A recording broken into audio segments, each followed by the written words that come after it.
नमस्कार। हमारे सामने एक पति पत्नी की कुंडली है जिनमें वैवाहिक जीवन की स्थिति को लेकर हम इस हॉरोस्कोप में आज की वीडियो में काफ़ी हद तक चर्चा करने वाले हैं।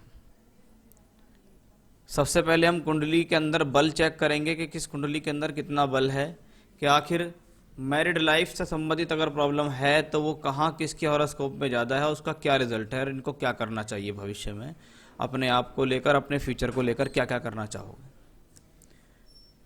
ये कुंडली मिथुन लगन की कुंडली है। मैं सबसे पहले जो बॉय हैं, लड़के की कुंडली के बारे में बात कर रहा हूँ। 17 मई 1978 9:35 प्रातः इनका जन्म हुआ है और मिथुन लगन और सिंह राशि की ये कुंडली है।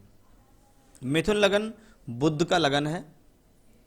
बुध से संबंधित कारकत्व ऐसे व्यक्ति के अंदर होते हैं जैसे बुध बुद्धि है, लॉजिक है, तर्क शक्ति है, किसी चीज़ के ऊपर पकड़ बनाना, ये सब बुध से संबंधित स्थितियों में आती हैं। साथ ही साथ क्योंकि ये वायु तत्व राशि का लगन है तो मन के अंदर विचार आना, विचारों का अंदर आवागमन चलते रहना ऐसे लगन के साथ देखा गया है। और लगन का स्वामी मंगल की राशि में विराजमान है। सबसे पहले तो मंगल की राशि में बुध का जाना, मंगल और बुध आपस में शत्रुता रखते हैं और बुध यहाँ शत्रु ग्रह में गए, केतु के नक्षत्र में गए और मंगल की राशि चर राशि अग्नि तत्व राशि के अंदर गए हैं। ये व्यक्ति के स्वभाव में एनर्जी लेवल के साथ साथ एग्रेशन को दर्शाता है।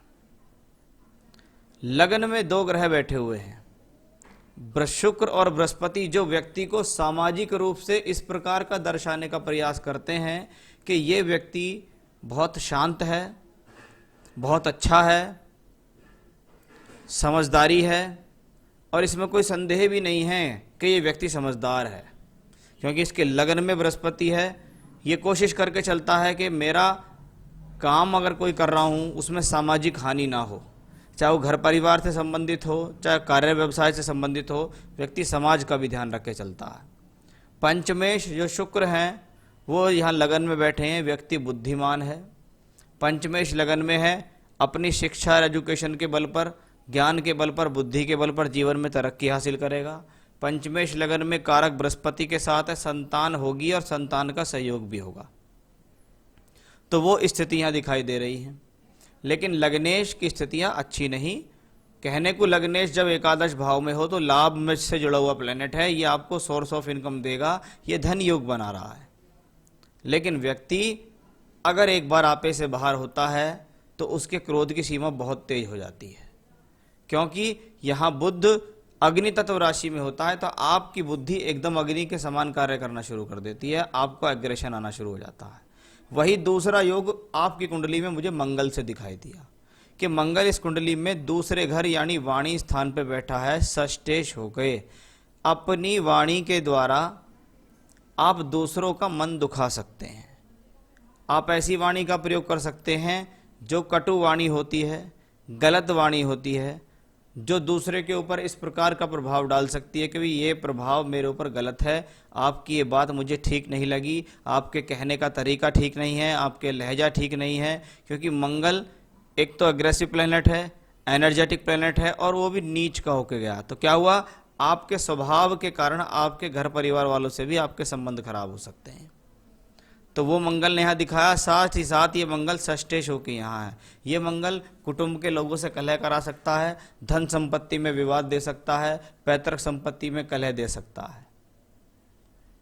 तीसरा प्लेनेट शनि चंद्रमा का योग, कि सूर्य की राशि में शनि चंद्रमा का योग बना हुआ है।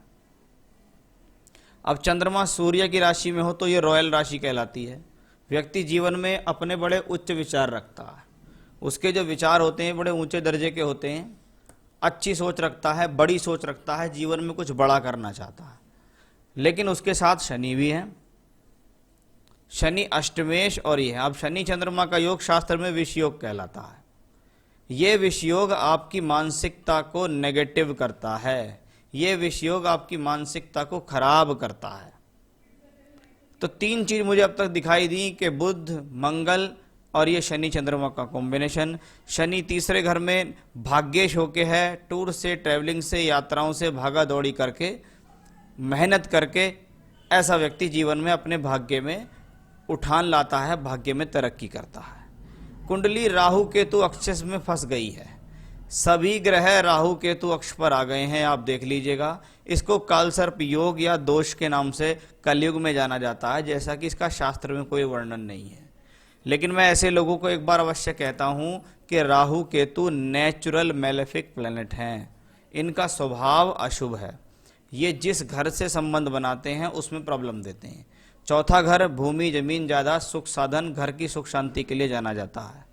वहीं 10वां घर कर्म व्यवसाय के लिए जाना जाता है। और जब राहु केतु एक्सेस ऐसा हो तो उसके लिए एकमात्र उपाय जो मैं आपको बता रहा हूँ वो आपको करवाना पड़ेगा। ना किसी मंदिर में होगा, ना शिवालय में, ना गंगा, ना किसी स्थान पे होगा। ये होगा सिर्फ उज्जैन जाकर। 12 ज्योतिर्लिंग में से किसी भी एक ज्योतिर्लिंग पर जाकर इसकी पूजा करा लो, चाहे उज्जैन चले जाओ, चाहे नासिक चले जाओ, लेकिन वहां जाके इस उपाय को अवश्य करा लेना, आपके लिए लाभप्रद रहेगा। अब देखिएगा बृहस्पति इस कुंडली में क्या क्या पॉजिटिव चीजें देता है कि बृहस्पति सप्तमेश होके सप्तम भाव को देख रहा है, कारक शुक्र भी सप्तम भाव को देख रहा है। कहते हैं जिस ग्रह घर का मालिक उस घर को देखे या उस घर में बैठ जाए तो वो उसको मजबूत करता है, उसको नुकसान नहीं पहुंचने देता, कोशिश करता है कि वो जगह खराब ना हो। और सप्तमें सप्तम को वापस देखे, इसका मतलब जीवन में कलह होना एक अलग चीज है। शादी हुई, शादी में कलह हो रहा है, ये एक अलग चीज है, लेकिन क्या विवाह विच्छेद हो जाएगा?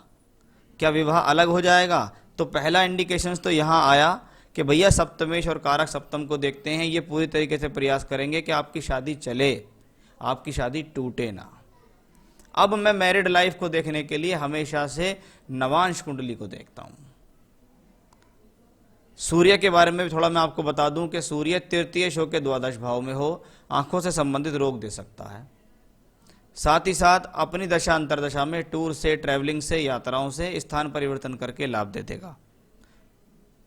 अब बात आती है, क्योंकि जैसे कि आपको देखिए अभी अक्टूबर 20 से अगस्त 21 तक सूर्य ही चल रही है और सूर्य दशमांश में भी द्वादश में। मैंने ऐसी स्थितियों में देखा है कि व्यक्ति जिस कार्य व्यवसाय में काम कर रहे होते हैं उसमें उनका कोई स्थान परिवर्तन या नौकरी परिवर्तन या नौकरी में परेशानी आती है, तो आप 2021 तक थोड़ा सा अपना ध्यान रखिएगा। आपकी नवांश कुंडली में काफ़ी चिंताएं दिखाई दी, उसके बारे में मैं भी आपसे चर्चा करूंगा कि नवांश का जो लग्न है वो वृषभ लग्न है और लग्नेश शुक्र है, साथ ही साथ वो कारक भी है। कारक किस चीज़ का है? ब्यूटी ऑफ मैरिज, शादी होना, शादी के बाद विवाह होना। ये विवाह हो गया है, शादी हो गई है, वैवाहिक जीवन चल रहा है, लेकिन उस वैवाहिक जीवन में आपको कितनी सुख शांति मिल रही है, ये शुक्र से देखा जाता है। और शुक्र छठे घर में है, लग्नेश होके भी है, विवाह का कारक होके भी है, राहु केतु एक्सेस में भी है और नीच के शनि से दृष्ट भी है। ये आपकी हॉरोस्कोप में एक कॉम्बिनेशन है जो मैरिड लाइफ के लिए अच्छा नहीं माना जा रहा। साथ ही साथ मंगल सप्तम का मालिक होके उच्च का होकर भाग्य स्थान में बैठा है। ये एक और पॉजिटिव स्थिति दिखाई दी कि आपके सप्तम भाव यानी पत्नी स्थान का मालिक जब भाग्य स्थान में उच्च का हो तो ये भी आपके जीवन में आसानी से तलाक नहीं कराएगा। बृहस्पति ने भी दर्शाया और मंगल ने भी दर्शाया। प्रॉब्लम लगातार चल रही है, इसमें कोई डाउट नहीं है, लेकिन ग्रह तलाक के इंडिकेशन कम दे रहे हैं। ये अभी आपके हॉरोस्कोप में देख रहा हूं, अभी इनकी पत्नी की भी हॉरोस्कोप देखूंगा, उसमें भी मैं आपको बताऊंगा बहुत कुछ। लेकिन यहाँ की स्थिति तो भाई साहब आपके हिसाब से ज़्यादा चिंताजनक दिखाई देती है कि भाई साहब आपके अंदर कोई ना कोई कमियां हैं जिसकी वजह से आपके वैवाहिक जीवन में तालमेल नहीं बन पा रहा है। राहु की महादशा आपको चल रही है, राहु नवांश में द्वादश भाव में शनि के साथ है। जब आपकी शादी हुई होगी तब भी हो सकता है आपको राहु की ही महादशा हो। 2006 से राहु चल रही है और नहीं भी हो तो 2006 से राहु की महादशा जब से चल रही है। राहु 12वें घर में है, नीच के शनि के साथ हैं, ये आपके बेडरूम को प्रभावित करेगा। पति पत्नी को अलगाव करेगा, उनको अलग करेगा। तो ये एक तरीके से कहते हैं आपकी सेक्सुअल कंडीशंस के ऊपर भी प्रभाव डालता है। अब बात करते हैं आपकी पत्नी की कुंडली की। पत्नी की कुंडली तुला लग्न और तुला राशि की कुंडली है। शुक्र जैसा ग्रह लग्नेश होकर लग्न में बैठा है और साथ में शनि भी है। ये व्यक्ति के अच्छे स्वभाव और अच्छे चरित्र को दर्शाता है। लग्नेश लगन में है, व्यक्ति खराब नहीं है, मान सम्मान चाहता है। साथ में चंद्रमा भी है, व्यक्ति वर्कोहलिक है, व्यक्ति चाहे तो कर्म कर सकता है, अपने जीवन में कर्म करके लाभ प्राप्त कर सकता है। तो वो स्थिति भी यहाँ सुंदर दिखाई दे रही है। साथ में शनि, फिर से देखिए आपकी कुंडली में पंचम का मालिक शुक्र लगन में था, इनकी कुंडली में पंचम का मालिक शनि लगन में है, यानी संतान से संबंधित सुख सहयोग दिखाई दे रहा है। क्योंकि आपका एक सवाल है, बेटी क्या पिता से मिलना जुलना होगा या नहीं होगा, वो दोनों चीज दिखाई देती हैं कि लड़की को माँ और बाप दोनों का सुख मिलेगा। यहां सप्तम भाव का मालिक मंगल है, जो बृहस्पति की मित्र की राशि में बैठा है, स्वग्रही बृहस्पति है, और बृहस्पति पंचम दृष्टि से सप्तम भाव को देख रहा है, जो बताता है कि भाई साहब मैं आपकी मैरिड लाइफ को ब्रेक होने नहीं दूंगा। संभवतः ऐसे लोग ये ऐसे होते हैं कि पति कहता है तलाक दो, पत्नी कहती है जी 1 से लाख तलाक नहीं दूंगी मैं तुम्हें, तुम चाहे कितने भी प्रयास कर लेना लेकिन मैं आपको तलाक नहीं दूंगी, क्योंकि मेरी हॉरोस्कोप में ऐसे कॉम्बिनेशन नहीं है। अब तक मैंने जितनी भी जो भी हॉरोस्कोप आपकी ये देखी है, उससे मैं एक नतीजे पर तो पहुंच रहा हूं कि भैया लड़के की कुंडली में समस्याएं ज़्यादा हैं, लड़की की कुंडली में समस्याएं नहीं हैं। थोड़ी बहुत हैं लेकिन उतनी बड़ी मैं नहीं कह सकता, क्योंकि बृहस्पति यहाँ सेव कर रहे हैं आपके सप्तम भाव को, बृहस्पति यहाँ मंगल को सेव कर रहे हैं, आपकी मैरिड लाइफ को सेव कर रहे हैं। शुक्र स्वग्रही होकर लगन को सिक्योर कर रहा है, शुक्र विवाह का कारक है, उसको सिक्योर कर रहा है। तो वो चीज़ें यहाँ बहुत अच्छी तरीके से दिखाई दी। अब आओ नवांश की बारी, कि नवांश कुंडली में जो मंगल यहाँ सप्तमेश मित्र की राशि में बैठा है, वो वहाँ एकादश भाव में अपनी ही राशि में बैठा हुआ है, हाउस ऑफ गेन, कि भैया ये लाभ देने वाला प्लेनेट है, शादी के बाद तरक्की देने वाला प्लेनेट है। लगन का मालिक बुध है, सप्तम भाव में लगन को वापस देखता है। आपका लग्नेश बैठा था भाई साहब छठे घर में, ये आप देख लीजिएगा, नवांश कुंडली सबसे ज्यादा जरूरी होती है। आपका तो लग्नेश शुक्र बैठा छठे घर में, राहु केतु एक्सेस में, नीच के शनि के दृष्ट, यानी आपके जीवन में ऐसा भोग है कि आपकी शादी किसी से भी होती, आपकी तरफ से उसको प्रॉब्लम होती, जरूर कुछ ना कुछ ऐसा होता। क्योंकि मैं अभी तक इस नतीजे पे पहुंचा हूं, मैं आपके बारे में कुछ जानता नहीं हूं, लेकिन मैं ये श्योर होकर कह सकता हूं कि भाई साहब जो भी प्रॉब्लम चल रही है वो आपकी वजह से चल रही है जीवन में। पत्नी का इसमें इतना बड़ा रोल नहीं दिखता जितना आपका दिखाई दे रहा है। यहां सप्तम भाव में 3 नेचुरल बेनिफिक प्लैनेट बैठे हैं, एक शुक्र, एक चंद्रमा और एक बुध, यानी 3 शुभ ग्रह जब आपके सप्तम भाव में बैठे हैं, इसका कह सकते हैं कि आपका एक घर है, घर के अंदर 3 साधु, 3 सज्जन प्रवृत्ति के लोग बैठे हैं, जो आपके घर का नाश नहीं होने देंगे, आपके घर को उजाड़ नहीं होने देंगे, आपके घर को बर्बाद नहीं होने देंगे। तो यहाँ लड़की की कुंडली में ये कॉम्बिनेशन आए कि वो अपनी तरफ से पूरा प्रयास करेगी कि देखो जी मुझे सेपरेशन नहीं लेना, मैं तो इनके साथ ही रहूंगी चाहे कैसे भी रहूं। अब सप्तम भाव का मालिक जो है वो बृहस्पति है, वो उच्च का होकर बैठा हुआ है, उसको मंगल की दृष्टि है। ये थोड़ी सी प्रॉब्लम है, इसको मैं बड़ी प्रॉब्लम नहीं कहूंगा। पहली बात तो सप्तमेश उच्च का हुआ, ग्रह में स्ट्रेंथ बढ़ गई, लेकिन वो ग्रह अपने से अष्टम में गया और मंगल से दृष्ट हुआ है, तो थोड़ा बहुत पति पत्नी के बीच में वैचारिक मतभेद, कहा सुनी के कॉम्बिनेशन दिखते हैं। लेकिन अगर मैं कंपेयर करूं उनकी नवांश से आपकी नवांश कुंडली को, तो बड़े चिंता का विषय नजर आ रहा है कि भाई साहब आपके हॉरोस्कोप में जितने भी कॉम्बिनेशंस मुझे मिले हैं अब तक, वो बहुत ज़्यादा नेगेटिव मिले हैं। पॉजिटिव 2 मिले हैं जो ये कहते हैं कि आसानी से डाइवोर्स नहीं हो रहा, लेकिन पत्नी की कुंडली को देखकर तो मुझे यही दिखता है कि भैया डाइवोर्स नहीं होगा। आपका सबसे पहला सवाल, इनके तलाक की कार्रवाई चल रही है, तलाक होगा या नहीं? मुझे नहीं लगता भाई साहब आपका तलाक होगा। दूसरे वे में मैं कहूं, आपको तलाक नहीं लेना चाहिए। क्यों? क्योंकि आपके स्वभाव में, आपके ग्रह नक्षत्रों में ऐसा लिखा हुआ है कि भाई साहब आपकी शादी किसी से भी होती, प्रॉब्लम आपको आती, क्योंकि ये आपके भोग में है। और अच्छी बात यह है, देखिए आप जो भोग आपके भीतर लिखा हुआ है उस भोग को ये भोग रही हैं, क्योंकि ये आपसे जुड़ गई हैं, ये आपकी पत्नी बन गई हैं। इसीलिए मैं आपसे ये कहूँगा भाई साहब, दूसरी शादी का विचार मन से निकालो, पहली शादी को चलाओ, इसी शादी को आपको चलाना है, इसी से आपको करना है। अगर आपको लगता है कि हमारे बीच प्रॉब्लम ज़्यादा है तो थोड़े समय के लिए अलग हो जाओ, आपसी मतभेद खत्म करो, पुरानी बातों को खत्म करो, नए सिरे से जीवन शुरू करो। और एक सलाह मेरी ये भी है कि मैंने कुछ सलाह लोगों को दिया और उन्होंने इसे माना भी है, आप पुनर्विवाह कर लो। कहते हैं कुंडली में 2 विवाह के योग हैं, लेकिन कहीं भी ये नहीं लिखा हुआ कि किसी दूसरी स्त्री से विवाह होगा। अगर 2 विवाह से संबंधित योग दिखाई देते हैं, क्योंकि मुझे आपकी कुंडली में भाई साहब 2 विवाह से संबंधित योग दिखते हैं, तो आप अपने 2 विवाह योग को अपनी पत्नी के साथ पुनः विवाह करके काट लीजिए। किसी भी अच्छे मुहूर्त में किसी भी सुयोग्य पंडित से बात करके उनको बोलो कि हमारा पुनर्विवाह कराओ, आप फिर से हमारे विवाह को अच्छी तरीके से पूर्ण विधि विधान से कराओ। उसमें घर परिवार के 2 4 5 लोग होंगे, एक अच्छे से प्रतिष्ठित मंदिर में पुनर्विवाह की स्थिति को आप अवश्य कराइएगा, वो आपके लिए फायदेमंद होगा। तलाक मत लीजिए, दूसरी शादी का कोई योग नहीं है, नहीं तो भाई साहब सुखी नहीं रह पाएंगे, क्योंकि आपकी कुंडली में वैवाहिक जीवन को लेकर बड़ी समस्या की स्थितियां चल रही हैं।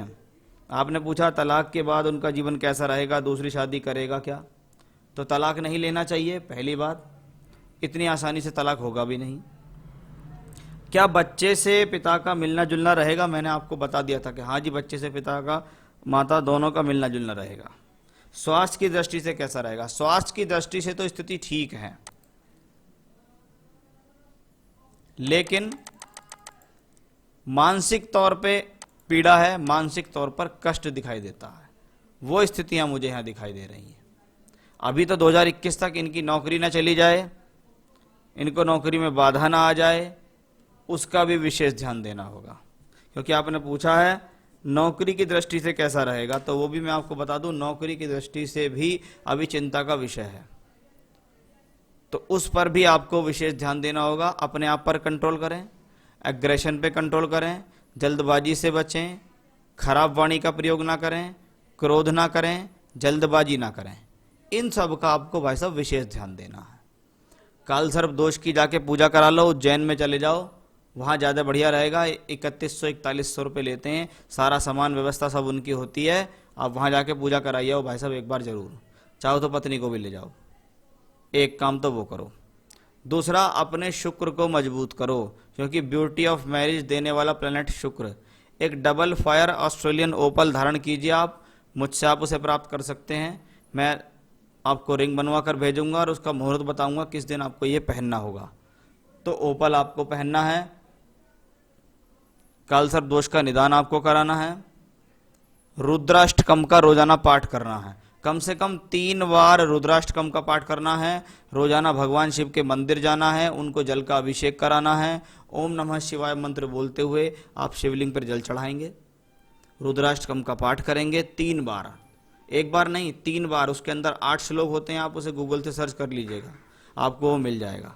ये सब उपाय लगातार करने से आपकी बहुत सारी दुविधाएं परेशानियां खत्म होंगी। मेरे विचार से आपको तलाक नहीं लेना चाहिए। अपनी ज़िंदगी को संवारने की कोशिश करो, उसे खराब करने या बर्बाद करने की कोशिश मत करो। अपनी जिद को, अपने अहंकार को साइड में रख दो और भविष्य को ठंडे दिमाग से शांत तरीके से सोचते हुए गुजारने का प्रयास करो, वही आपके लिए फ़ायदेमंद रहने वाला है। तो ये था आप दोनों की हॉरोस्कोप का एनालिसिस, और जो निर्णय जो चीज़ें मुझे दिखाई दी वो मैंने आपको यहाँ बताई हैं। नमस्कार।